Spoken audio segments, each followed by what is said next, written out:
الله الرحمن الرحيم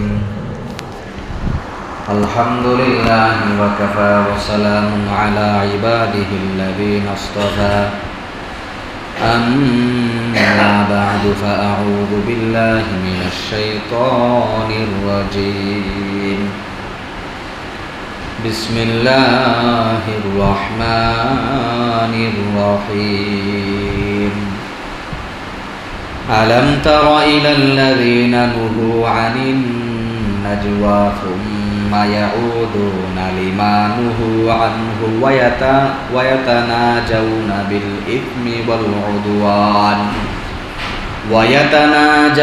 بالإثم والعدوان ومعصية الرسول وإذا جاءوك حيوك بما لم يحيك به الله ويقولون في أنفسهم لولا يعذبنا الله بما نقول حسبهم جهنم يصلونها فبئس المصير صدق الله العظيم. وقال النبي صلى الله عليه وسلم الكيس من دان نفسه وعمل لما بعد الموت والعاجز من أتبع نفسه هواها وتمنى على الله أو كما قال النبي عليه الصلاة والسلام. وصدق رسوله النبي الكريم ونحن على ذلك لمن الشاهدين والشاكرين والحمد لله رب العالمين. الحمد لله, সমস্ত প্রশংসা আল্লাহ তাআলার জন্য যে আল্লাহ পাক রব্বুল আলামিন আমাদের উপরে দয়া মায়া ইহসান এবং মেহেরবানি করেছেন, যে আল্লাহ তাআলা আমাদেরকে হায়াতে জীবিত রাখছেন, আল্লাহর ইবাদত করার সুযোগ দান করেছেন, জুমার নামাজ আদায় করার জন্য মসজিদে আসতে পারছি। আল্লাহ তাআলার দরবারে শুকরিয়া আদায় করি আলহামদুলিল্লাহ।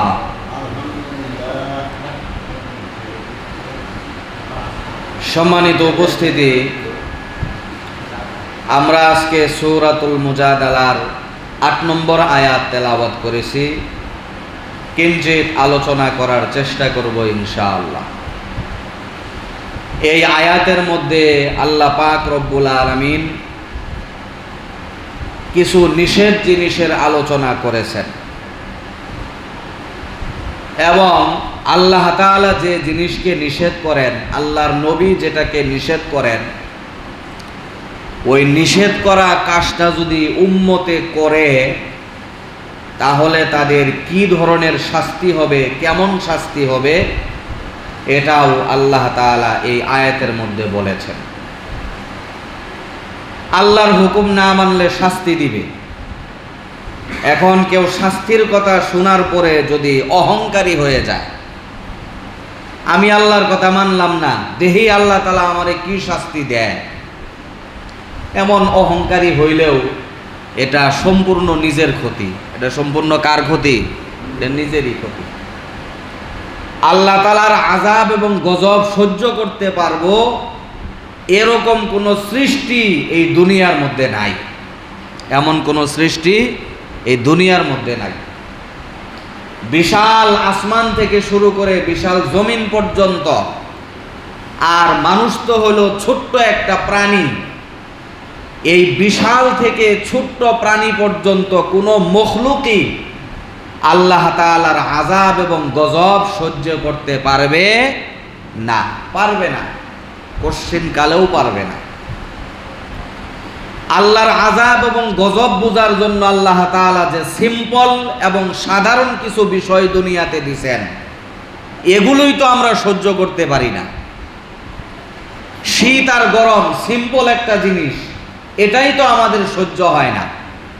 বেশি শীত পড়লেও অসুবিধা, আবার বেশি গরম পড়লেও অসুবিধা, হয় না? হয় না?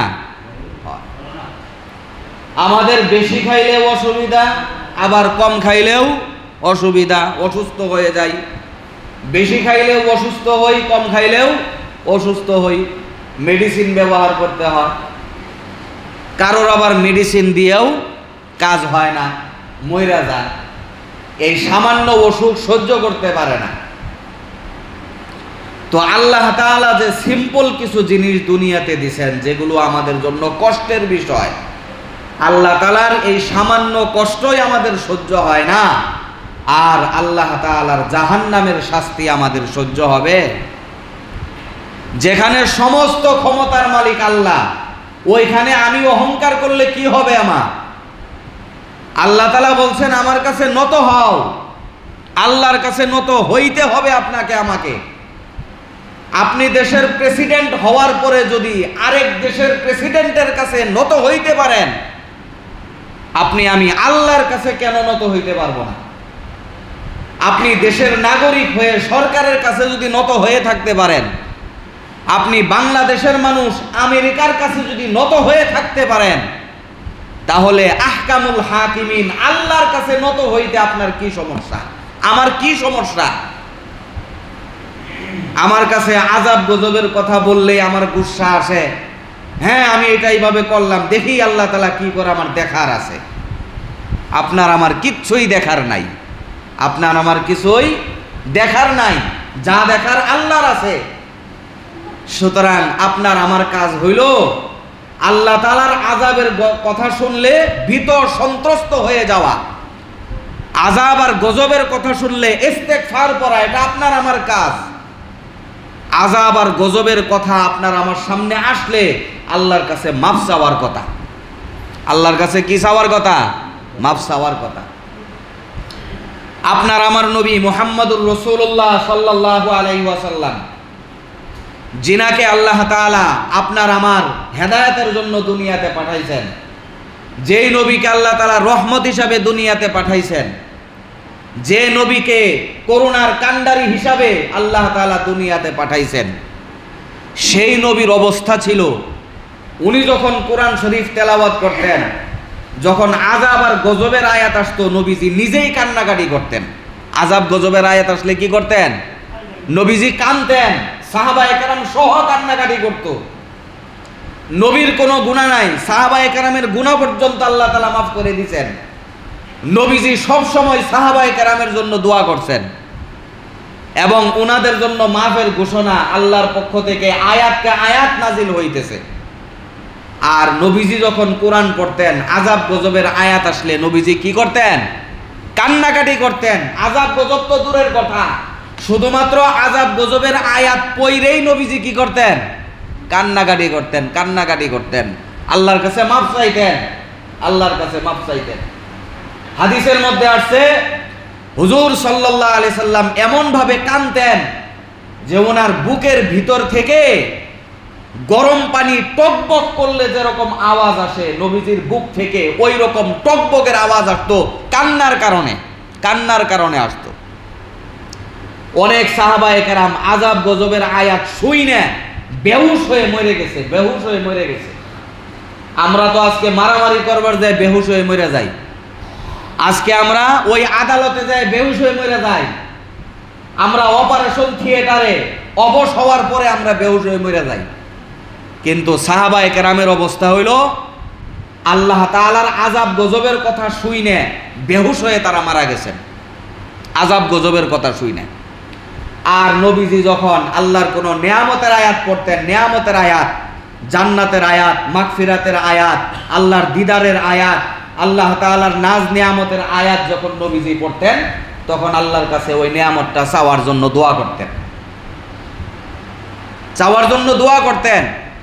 আয়াত যখন পড়ছেন উলাইকা হুমুল মুফলিহুন, তারা হলো সফল কাম, তখন নবীজি দোয়া করছেন, আল্লাহ আমারে আমার উম্মতের সফল কাম বানায় দাও, আমারে আমার উম্মতের সফলতা দিয়ে দাও, আমারে আমার উম্মতের জান্নাত দিয়ে দাও। উলাইকা হুম আসহাবুল জান্নাহ হুম ফিহা খালিদুন। আয়াত তেলাওয়াত করতেন আর বলতেন, আল্লাহ আমারেও জান্নাত দাও, আমার উম্মতেরও জান্নাত দাও। নবীজি এইভাবে দোয়া করছেন। আর আমাদের অবস্থা হলো, হুজুর আপনি কি কন, আল্লাহর মন চাইলে জান্নাত দিব, না চাইলে না দিব, আল্লাহর মন চাইলে আযাব দিব, মন চাইলে গজব দিব, আমনের কি? এরকম মানুষ আছে না নাই? আছে। এরকম মানুষ আমাদের সমাজে আছে। তাহলে বলেন, আল্লাহর আযাব গজব শোনার পরে আমাদেরকে অহংকার করার দরকার না আল্লাহর কাছে নত হওয়ার দরকার? আল্লাহর কাছে নত হওয়ার দরকার, বেশি বেশি কান্দাকাটি করার দরকার। আর জান্নাতের কথা যখন শুনবো, আল্লাহর নেয়ামতের কথা যখন শুনবো, তখন আল্লাহর কাছে নত হয়ে আল্লাহকে বলবো যে আল্লাহ, আমি আপনার মখলুক, আমি দুর্বল, আমি তো ওই নিয়ামত পাওয়ার যোগ্য না, তবে আপনি রহম করে আমারে কি করেন, সেই নিয়ামতটা দিয়েন আমারে। তাহলে আল্লাহ তাআলার আযাব থেকে মাফ চাওয়া এবং আল্লাহর কাছে জান্নাত চাওয়া, এই দুইটা কাজ আমরা করতে পারবো তো ইনশাআল্লাহ? আল্লাহ আমাদেরকে তৌফিক দান করুন। এই জন্য বেরাদরান ইসলাম, আল্লাহর হুকুম না মানলে, নবীর সুন্নত না মানলে ওই রকম আযাবের ঘোষণা আল্লাহ এবং আল্লাহর রসুলের পক্ষ থেকে আসছে। এই জন্য আমাদের সব সময় আল্লাহর নাফরমানি, রসুলের নাফরমানি থেকে বিরত থাকতে হবে, আল্লাহর আযাব আর গজব থেকে বাঁচতে হইলে। আমরা যে খাবার দাবার খাই, আমাদের খাবার দাবারের মধ্যে সুন্নত তরিকা আছে না নাই? আছে। একলা যখন খাই তখন তো সুন্নত আমরা মানি, অনেক সময় মানি। একলা যখন খাই ওই সময় সুন্নত না মানলেও 10 জনে দেখে না আর কি, বদনামের কোনো সম্ভাবনা নাই। কিন্তু যেখানে আমাদের সুন্নত বাস্তবায়ন করার কথা, যেখানে শত শত মানুষ থাকে, ওই মানুষের মধ্যে আমি একটা সুন্নত আমল করব, বাস্তবায়ন করব, এটা অনেক সময় আমাদের দ্বারা হয়ে ওঠে না। সুন্নত পালন কি শুধু ঘরের মধ্যে না বাহিরেও? সুন্নত পালন শুধু নিজের জন্য না 10-এর জন্য? সুন্নতের শিক্ষা শুধু আমি শিখবো না 10 জনের শেখার দরকার আছে? দরকার আছে। মান তামাসসাকা বিসুন্নতি ইনদা ফাসাদি উম্মতি ফালাহু আজরু মিআতি শাহীদ। যে সময় আল্লাহ রসুলের সুন্নতের অবহেলা শুরু হয়, নবীর সুন্নত কেউ মানতে চায় না, অবহেলা করে, হটকারিতা করে, অহংকার করে, নবীর সুন্নতের কথা শুনলে হাসি মস্কারি করে, এরকম সময়ে নবীর একটা সুন্নত পালন করলে আল্লাহ তাআলা 100 শহীদের সমান সওয়াব দান করে। সুবহানাল্লাহ। কয়শো শহীদ? 100 শহীদের সমান সওয়াব আল্লাহ তাআলা তার আমলনামাতে দিয়ে দেয়। কয়টা সুন্নত মানলে? একটা সুন্নত মানলে। কোন সময়? যে সময় ওই সুন্নতের উপরে কেউই আমল করে না। যে সময় ওই সুন্নতের উপরে কেউই আমল করে না, ওই সময় আমি যদি আমল করতে পারি, আল্লাহ তাআলা আমারে কি পরিমাণ সওয়াব দেয়? 100 শহীদের সওয়াব দেয়। তো খানা দানার বিষয়টা সামনে নিয়ে আসলাম। খানা দানার মধ্যে বিশেষ সুন্নত আছে। এটা শুধু আমি যখন বাড়িতে খাবো তখন না, বরং আমি 10 জনের সামনে যখন খাবো, নবীর সুন্নত প্রচারের জন্য ওই 10 জনের সামনেও নবীর সুন্নত পালন করার দরকার আছে। আছে না নাই? অবশ্যই আছে। তার মধ্যে আমাদের বড় ধরনের খাবারের অনুষ্ঠান, মুসলমানের অনুষ্ঠান, বিয়ে শাদীর অনুষ্ঠান, তারপরে দাওয়াত জাফতের অনুষ্ঠান হয় না? হয় না? নিজের ঘরে রেস্টুরেন্টে যখন খাই, একা একা খাই, কিন্তু এগুলো হলো বড় ধরনের অনুষ্ঠান। এই সমস্ত অনুষ্ঠানের মধ্যেও আমাদের সুন্নত কি করতে হবে? পালন করতে হবে। সুন্নত পালন করতে হবে। বিয়ে শাদী, মুসলমানি, এগুলোর মধ্যে তো একটু খাবার দাবারের সময় সুন্নত পালন না করলেও একটু ভদ্রতা বজায় রাখা হয়। অনেক সময় দেখা যায় চাদুয়ার ব্যবস্থা করে, চেয়ার টেবিলের ব্যবস্থা করে, এই সেই করে। কিন্তু বিশেষ করে যে 40 নামে যে একটা দাওয়াত আছে, 40, যেটা আসলে কোরআন হাদিসের সুন্নতে নাই, আমলে নাই, 40 কোনো আমল নাই। এই 40 নামক এবং মুর্দা মানুষের যে দাওয়াতের ব্যবস্থা করা হয়, এটা সুন্নত তো থাকেই না, একবারে ভদ্রতা পর্যন্ত থাকে না। কি থাকে না? সুন্নত তো নাই, আবার ভদ্রতা পর্যন্তও থাকে না, সম্মান পর্যন্ত থাকে না। বড় খারাপ লাগে, বড় খারাপ লাগে। যেমন মনে করেন, বদনাম না, অনেক জায়গাতে এমন আছে খাবার দাবারের ব্যবস্থা করে যে কোন জায়গায় যে গোবরের স্তূপ রাখছে, কোন জায়গায় গোয়াল ঘর, কোন জায়গায় পায়খানা, কোন জায়গায় ময়লা, কোন জায়গায় গোসলখানা, এটা পর্যন্ত হদিস নাই। লোক নিয়ে গেলো, বসায় দিল, খাওয়াই দিল। এই দিক দিয়ে দুর্গন্ধ আইতাছে, ওই দিক দিয়ে মহিলা মানুষ গোসল করতেছে, ওই দিক দিয়ে পায়খানা, ওই দিক দিয়ে গোবরের খাড়ি, এই দিক দিয়ে ময়লা আইতাছে, ওই দিক দিয়ে মশা পড়তেছে, মাছি পড়তেছে, এই অবস্থায় খাইতেছে। এটা কি ভদ্রতা? এটা তো কোনো ভদ্রতা না।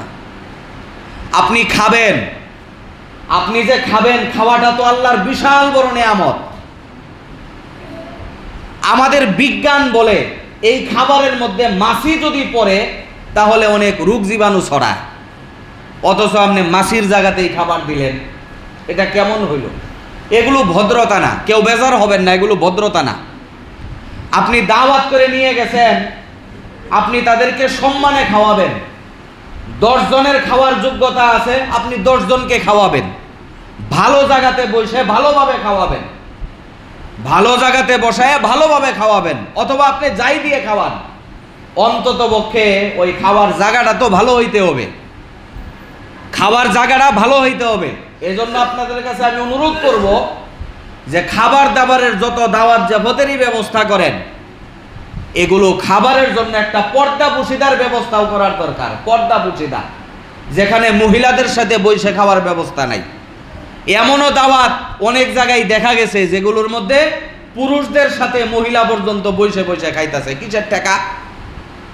এই দাওয়াত আমি না খাইলাম, কিসের টাকা আমার? আমি দাওয়াত খাবো না, আমার ঘরে খাবার নাই, আমি খাবারই খাবো না, আমি উপবাস থাকবো, অসুবিধা নাই। এই জাতের গুনাহ আমি কেন করব? আর আমি হুজুর যদি গুনাহ না করি, আমার জোর করে গুনাহ করানি হয়। আসবেন না কেন? আসতে হবে আপনাকে। না আসলে আপনার এই হবে, সেই হবে, অমুক হবে, তমুক হবে, এই জাতের কথাবার্তা বলে কেন ভাই?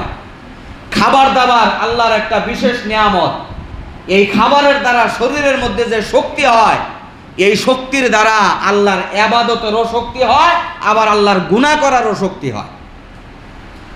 কিন্তু এই খাবারের প্রক্রিয়া হিসেবে আপনি গুনাহ করবেন না সওয়াব করবেন, এটা আপনার ওই খাবারের প্রক্রিয়াই আপনাকে ওই দিকে উদ্বুদ্ধ করবে।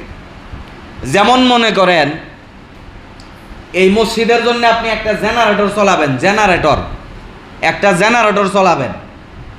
ওই জেনারেটর থেকে আপনি যদি এতগুলা ফ্যান যদি চলাইতে যান, তাহলে একটা ফ্যান চালাইতে যেই পরিমাণ মোটা তার দিছেন, সবগুলা ফ্যান চালানোর জন্য ওই পরিমাণ মোটা তার দিলে কি চলবে? কথা বুঝেন নাই আমার? এই যেখানে আমি নতুন আসার পরে একদিন এই যেখানে আমি মোবাইল চার্জ দিছিলাম, আমার মোবাইল চার্জের কারণে 2-1টা তারের মধ্যে ধোঁয়া বের হয়ে পড়ছে। অনেক সময় ইস্ত্রি করলেও, কাপড় জন ইস্ত্রি করে তার যদি চিকন হয় তাহলে কিন্তু আগুন ধরে যায়, অসুবিধা হয়, ব্রাস্ট হয়, এটা হয় সেটা হয়, হয় না এরকম হয়। সুতরাং আপনার জেনারেটর ভালোভাবে কাজ করবে আপনি যদি তার খাবার দাবার ভালো দিতে পারেন, তার যদি সেই পরিমাণ মোটা দিতে পারেন এবং তার নির্দিষ্ট জায়গায় যদি সেটিং দিতে পারেন, তাহলে জেনারেটর থেকে কারেন্টও সাপ্লাই হবে, আপনার ফ্যানও ঘুরবে, লাইটও জ্বলবে। ঠিক না বেঠিক? আর আপনি যদি তার সেই পরিমাণ না দিতে পারেন, তারের জয়েন্ট যদি আপনি ভালোভাবে না দিতে পারেন, আপনার জেনারেটর অনেক সময় কাজ করবে না, আপনার ফ্যানও ঘুরবে না, বাতিও জ্বলবে না। তেমনিভাবে খাবারটা হলো সেই কারেন্ট। এই কারেন্ট আপনি শরীরের মধ্যে নিবেন, যে কিভাবে নিবেন? আপনি যদি সুন্নত ছাড়া যদি নেন, তাহলে সেই খাবারের দ্বারা আপনার গুনাহের আগ্রহই দিলের মধ্যে আসবে। আর যদি আপনি সুন্নত তরিকায় যদি খাবারটা গ্রহণ করেন, সেই খাবার খাওয়ার পরে গুনার চাহিদা থাকলেও নেকির চাহিদা অবশ্যই বেশি হবে ইনশাআল্লাহ। বেরাদরান ইসলাম, আপনারা তো মেশিন চালাইছেন, তেলের মেশিন, এখনো তো অনেক জায়গায় তেলের মেশিন চলে, কেরোসিন তেল। আপনি কেরোসিন তেলের সাথে যদি বালু মিশ্রণ করে যদি দেন, কেরোসিন তেল হলো 1 গ্যালন, ওর মধ্যে আপনি 1 কেজি বালু মিশ্রণ করে দিলেন, আপনার মেশিন কেমন ভালো চলবে? আপনার মেশিন কেমন ভালো চলবে? বলে মেশিনের সমস্যা দেখা দিবে, মেশিন শুধু বলতে থাকবে আমি তো চলতেই চাই, আপনি তো খাবারের মধ্যে অসুবিধা করছেন, ঠিক না বেটি? এই কথা মেশিন বলবো না? বলবো না? অবশ্যই বলবো। আপনি তেল পরিষ্কার করে দেন, আমার ভিতরে ঠিকভাবে মোবিল দেন, আপনি আমার ভিতরে যে সমস্ত পার্টসগুলো আছে এগুলো ভালোভাবে সেটিং দিয়ে কাজ করেন, আমি মেশিন সুন্দর কাজ করতে পারবো। তো আপনার খাবারের ভিতরে যদি সুন্নত না থাকে তাহলে আপনি সেই খাবারের সাথে ময়লা নিয়ে আসলেন, আপনি শয়তানি কারবার নিয়ে আসলেন। এজন্য আমাদের ভিতরে এত ওয়াজ নসিহত হওয়ার পরেও যে হেদায়াত হয় না, তার কারণ হইল আমাদের খাবার দাবার সহ অন্যান্য জিনিস যেগুলো আমাদের মনকে আল্লাহর দিকে নিয়ে যাবে, ওই সমস্ত কাজ আমরা গুনার তরিকায় করার কারণে সব সময় আমাদের ভিতরে গুনার কাজগুলো কাজ করে আমাদের দিলের ভিতরে। এই জন্য আমাদের চোখকে হেফাজত করতে হবে, আমাদের কান হেফাজত করতে হবে, আমাদের হাত হেফাজত করতে হবে, আমাদের খাবার দাবার সুন্নত তরিকায় করতে হবে, আমাদের চলাফেরা সুন্নত তরিকায় করতে হবে এবং গুনার জায়গা থেকে আমাদেরকে বিরত থাকতে হবে। বিশেষ করে আমি খাবারের কথাটা বললাম, যে সমস্ত জায়গার মধ্যে আপনারা দাওয়াত খাওয়াবেন, যাদেরকে দাওয়াত খাওয়াবেন সকলেই সম্মানী ব্যক্তি মানুষ। ওয়ালাকাদ কাররামনা বানি আদম, আল্লাহ তাআলা বলছেন আমি মানুষকে সম্মান দিয়ে সৃষ্টি করেছি, সম্মানিত করে মানুষদেরকে আমি সৃষ্টি করেছি। এই মানুষগুলা ডান হাত দিয়ে খাবে, এই মানুষগুলা প্লেট পরিষ্কার করে খাবে, এই মানুষগুলা দস্তরখানের মধ্যে খাবে, এই মানুষগুলা যেন সুন্নত তরিকায় না খায়, জানোয়ারের মতো যেন না খায়, যেখানে সেখানে যেন না খায়। জানোয়ারকে আপনি ময়লার মধ্যে দিলে সে তাই খাইতে থাকবে, কিন্তু মানুষ যখন, মানুষের দিল মন যখন নষ্ট হয়ে যায় তখন মানুষ যেখানে ইচ্ছা সেখানে খাইতে পারে এবং ওই প্লেটের মধ্যে খাবার নষ্ট করে। অনেক মানুষের অভ্যাস খাবার নষ্ট করে, অথচ খাবার নষ্ট করা হারাম, খাবার নষ্ট করা নিষেধ, এগুলো অপচয়। সুম্মা লাতুসআলুন্না ইয়াউমাইদিন আনিন নাঈম, হাসরের ময়দানে আল্লাহ তাআলা প্রত্যেকটা নিয়ামত সম্পর্কে জিজ্ঞাসা করবেন। ওই নিয়ামতের মধ্যে একটা নিয়ামত হলো খাবার যদি কেউ বিনা কারণে নষ্ট করে তাহলে সেই খাবারের জন্য আল্লাহর কাছে হিসাব দিতে হবে। আপনার খাবারের ভিতরে অনেকগুলা মখলুকের হক আছে, যেমন আপনার যে হাড্ডি আছে, খাবারের শেষে হাড্ডি বা কাটা, এই হাড্ডি এবং কাটা এগুলোরও নিয়ম হইল আপনি যথাস্থানে রেখে দেন, ওখান থেকে কুকুর বিড়ালে খাবে। হাড্ডি এবং কাটা, মাছের কাটা, এগুলো কে খায়? কুকুর বিড়ালে খায়, কুকুর বিড়ালে খায়। আপনি কুকুর বিড়ালকে দেন, হাদিসের মধ্যে আসছে হাড্ডি হলো জিনের খাবার, আপনি হাড়কে যথাস্থানে রেখে দেন, আপনার জিন ভাইয়েরা পর্যন্ত খাবে। আল্লাহ রসুল সাল্লাল্লাহু আলাইহি সাল্লামের সাহাবীরা যখন হাড্ডির দ্বারা যখন ঢিলাগুলো করতো, হাড্ডির দ্বারা, ওই সময় জিনেরা এসে নবীর কাছে অভিযোগ করছে, হুজুর আপনার সাহাবীরা আমাদের খাবার দিয়ে পেশাব পায়খানার ঢিলা হিসেবে ব্যবহার করে। নবীজি বলছেন সেটা কি? বলে সেটা হলো হাড্ডি, আমরা হাড্ডি খাই, আমরা জিনেরা হাড্ডি খাই, আর আপনার সাহাবীরা ওই হাড্ডির মধ্যে নাপাক নাগায় রাখে, আমরা সেটা কিভাবে খাইতে পারি, কিভাবে খাবো আমরা? এই হাদিস দিয়ে প্রমাণ হয় মাছের কাটা বলেন, হাড্ডি বলেন, এগুলো জিনের খাবার। সুতরাং আপনি আমি যে এগুলো পানির মধ্যে ফালাই দেই, অমুক জায়গাতে ফালাই দেই, তমুক জায়গাতে ফালাই দেই, আরেকটা মখলুকের খাবার নষ্ট হয়। আপনার টাকার ভিতরে অনেক গরিবের হক আছে, আপনার খাবারের ভিতরে অনেক মখলুকের হক আছে, আপনি হিসাব করে দেখেন অনেক মখলুকের হক আছে। আপনি ধানের আবাদ করলেন, ওই ধানের আবাদের ভিতরে ঘাস কে জন্মাইলো? আল্লাহ কোরআনের মধ্যে বলছেন আমি ঘাস জন্মাই, ঘাস তুমি খাবা না, ঠিক আছে, এই ঘাস তুমি জানোয়ারকে খাওয়াবা, এই ঘাস জানোয়ারকে খাওয়ানোর জন্য আমি আল্লাহ তাআলা তোমার ধানের ভিতরে আমি ঘাস জন্মায় দিলাম। এটা আল্লাহ তাআলা জন্মাইছেন, এটা হাইওয়ান জানোয়ারের জন্য আল্লাহ তাআলা দিছেন। এই জন্য কাটা বলেন, হাড্ডি বলেন, আপনি যথাস্থানে রাখবেন, পিপিলিকায় খাবে। আপনি ভাত তরকারি নষ্ট করবেন কেন? ভাত তরকারি একটা যথাস্থানে রাখবেন, সেখানে হাঁস মুরগি খাবে, অন্যান্য কীটপতঙ্গ খাবে, পাখিরা খাবে, পাখিরা খাবে। আল্লাহ তাআলা কার আমলের মাধ্যমে কাকে মাফ করবে জানি না। আমার আশ্চর্য লাগে, অনেক হোটেলওয়ালা ব্যক্তিদেরকে আমি দেখছি রাত্রের বেলায় যে খাবারগুলা, রুটি অমুক তমুক যে নষ্ট হয়, এগুলো সকালবেলা ভাঙ্গে চুইরে তাদের টিনের চালের উপরে ফিকা দেয়, অনেক পাখিরা খায়, আমি সকালবেলায় দেখি। অনেক পাখিরা পর্যন্ত খায়। হতে পারে এই যে খাবারটা নষ্ট করলো না, মখলুককে দিল, এটার কারণে আল্লাহ তাআলা তার জন্য জান্নাত ওয়াজিব করে দিতে পারে ইনশাআল্লাহ। সামান্য একটা কুকুরকে পানি পান করায় কই গেছে? কথা বলেন, কোথায় গেছে? জান্নাতে গেছে। বেশ্যা মহিলা সামান্য কুকুরকে পানি পান করানোর কারণে বেহেশতে চলে গেছে। আর একজন বিড়ালকে কষ্ট দেওয়ার কারণে, ইবাদত গুজার মহিলা বিড়ালকে কষ্ট দেওয়ার কারণে জাহান্নামে চলে গেছে, নবীজি বলছেন, বুখারীর হাদিস। এজন্য ভাই, খাবার দাবারের ভিতরে সুন্নত আছে। আজকে আমাদের খাবার দাবার ঠিক না থাকার কারণে আমাদের সমস্ত আমল বরবাদ হয়ে গেছে, খাবার দাবার ঠিক না থাকার কারণে। নবীজি হাদিসের মধ্যে বলছেন, কেউ যদি খাবারের শুরুতে বিসমিল্লাহ না বলে তাহলে তার সাথে শয়তান খাইতে থাকে। আর শয়তান কেমনে খায়? বলে শয়তান খায় আর বমি করে, খায় আর বমি করে। শয়তানে কি খাবো আপনার সাথে? শয়তানের তো সব কিছুই ফ্রি আছে। আপনার সাথে খাওয়ার কারণ হইল শয়তান খাবে আর বমি করবে, খাবে আর বমি করবে, আপনি সেগুলো খাইতে থাকবেন, আপনি সেগুলো খাইতে থাকবেন। এখন যদি কেউ প্রশ্ন করেন যে হুজুর শয়তানে বিসমিল্লাহ না কইলে খায় আর বমি করে, আপনি কোনোদিন দেখছেন? আপনি কোনোদিন দেখছেন?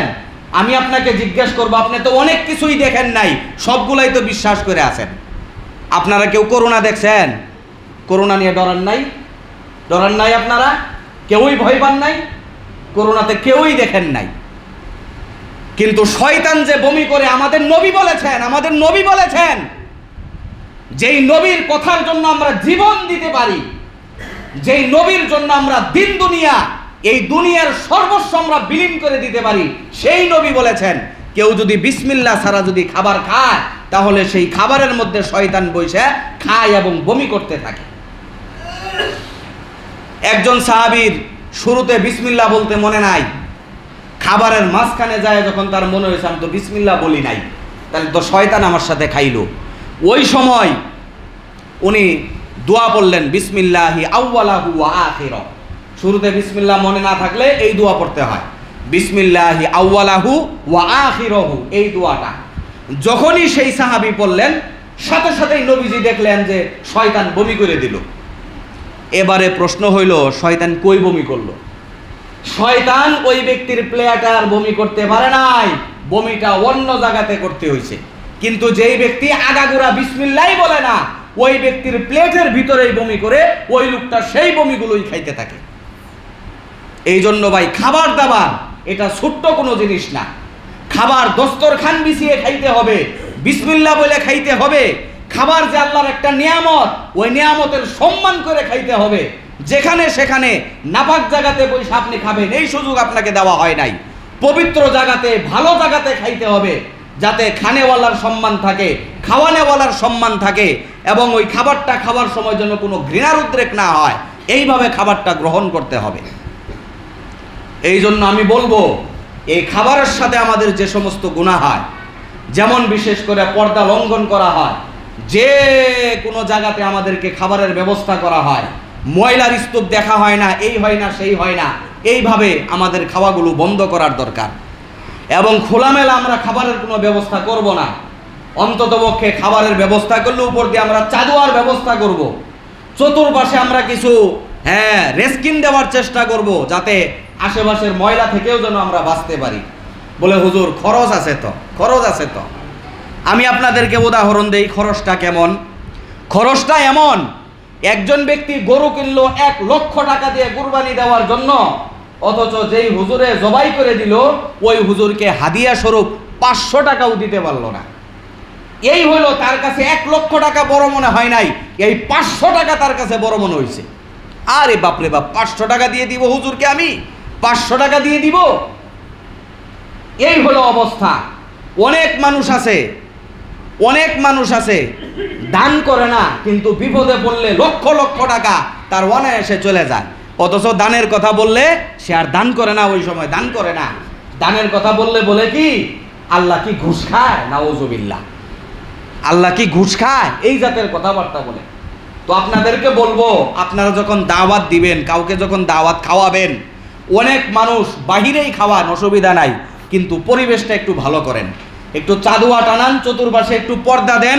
এতে কয় টাকা খরচ হবে? আপনি দাওয়াতের জন্য নিম্নে 50,000 টাকা খরচ করছেন, আপনার ডেকোরেশন করতে আর 2,000 টাকা লাগবে। কিন্তু খাওয়ার পরিবেশটা ভালো হবে, সুন্নত তরিকার হবে। অনেক জায়গাতে তো দস্তরখান দেওয়াই হয় না, আবার অনেক জায়গাতে দস্তরখানা দিলেও এগুলো ডেঙ্গায় যাইতে শুরু করে, দস্তরখান পাড়াইতে শুরু করে, এরকম অবস্থা শুরু হয়। বলে হুজুর আপনার সমস্যা কি? বলে যেখানে নবীর সুন্নতের অবজ্ঞা হয় দিলটার মধ্যে অনেক কষ্ট লাগে, অনেক কষ্ট লাগে দিলের মধ্যে, অনেক কষ্ট লাগে, অনেক কষ্ট লাগে দিলের মধ্যে, যার কারণে এইভাবে বললাম। তো আমরা চেষ্টা করব আল্লাহ এবং আল্লাহ রসুলের যে নিষেধ করা জিনিস আছে এগুলোর থেকে বেঁচে থাকতে।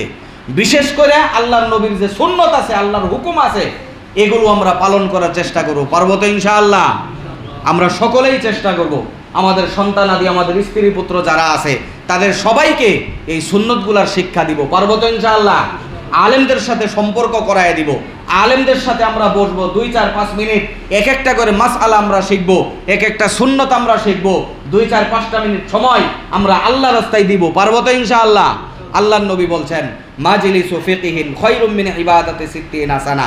কেউ যদি একটা করে মাসআলা শিখে আল্লাহ তাআলা তাকে 60 বছরের ইবাদতের সওয়াব দেয়।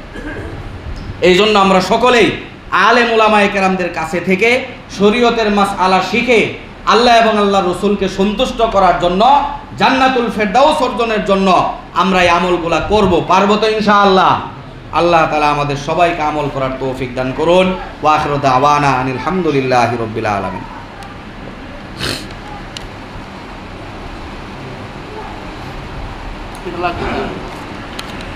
আসসালামু আলাইকুম।